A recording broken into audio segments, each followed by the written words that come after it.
আজ আমরা এমন একটা ঘটনা নিয়ে কথা বলবো যা লুইজিয়ানার শ্রেভপোর্ট শহরকে একেবারে নাড়িয়ে দিয়েছে। চলুন এই ঘটনার একটু গভীরে গিয়ে দেখার চেষ্টা করি ঠিক কী ঘটেছিল সেদিন, আর এর পেছনের কারণগুলোই বা কী ছিল। 8। ভাবুন তো একবার, শুধু একটা সংখ্যা, কিন্তু না, এটা শুধু একটা সংখ্যা নয়, এটা হলো 8টা নিষ্পাপ শিশুর জীবন। 8টা জীবন যা শ্রেভপোর্টের এই ভয়াবহ ঘটনায় চিরদিনের জন্য হারিয়ে গেছে। আচ্ছা, তো ঠিক কী ঘটেছিল সেদিন?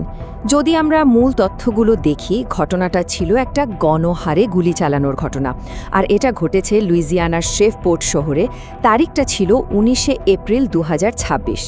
সব মিলিয়ে অন্তত 10 জন গুলিবিদ্ধ হয়েছিলেন, মানে বুঝতেই পারছেন কি চরম এক সহিংসার ঘটনা। কিন্তু এই যে আমরা তথ্যগুলো দেখলাম, এগুলোর থেকেও অনেক বেশি মর্মান্তিক হলো এর মানবিক দিকটা। এই বিধ্বংসী ঘটনার যে আসল ক্ষতি, তা আসলে কোনো সংখ্যা দিয়ে মাপা সম্ভব না। আর এখানেই ব্যাপারটা সবচেয়ে বেশি হৃদয় বিদারক। যারা মারা গেছেন তারা সবাই শিশু। ভাবা যায়, তাদের বয়স ছিল মাত্র 1 থেকে 14 বছরের মধ্যে।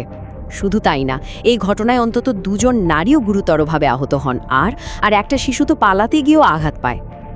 এখন প্রশ্ন হলো, এই হামলাটা কি একটা হঠাৎ করে ঘটে যাওয়া ঘটনা ছিল?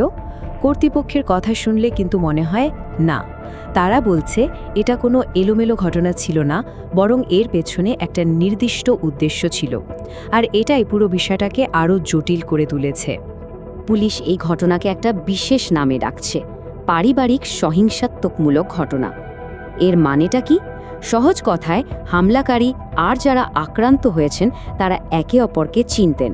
এটা এমন নয় যে কোনো অচেনা লোক এসে হঠাৎ করে গুলি চালিয়েছে। দেখুন, পার্থক্যটা বেশ পরিষ্কার। এই হামলাটা কোনো শপিং মল বা কোনো পাবলিক জায়গায় হয়নি, বরং নির্দিষ্ট কয়েকটা বাড়িকে টার্গেট করা হয়েছিল। আর ভুক্তভোগীরাও বন্দুকধারীর অচেনা কেউ নন, পরিচিত। মানে পুরো ব্যাপারটা ছিল ব্যক্তিগত এবং উদ্দেশ্যপ্রণোদিত। তো এত ভয়ঙ্কর একটা ঘটনার পর কি হলো? কর্তৃপক্ষ কিভাবে পুরো বিষয়টা সামাল দিল? চলুন দেখি সন্দেহভাজনকে ধরার অভিযানটা কেমন ছিল। বেশ নাটকীয় কিন্তু।